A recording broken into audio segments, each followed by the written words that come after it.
Hello বন্ধুরা, এটি রান্নাঘরে এটি দেখে নাও কি করে বিরিয়ানি করছি আমি।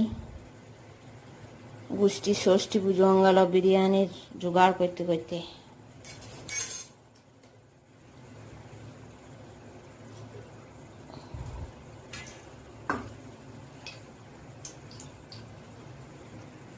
পেঁয়াজ বেরেস্তা করবো, বেরেস্তা এসব বড় লোকই খাবার, আমাদের মতো নয়।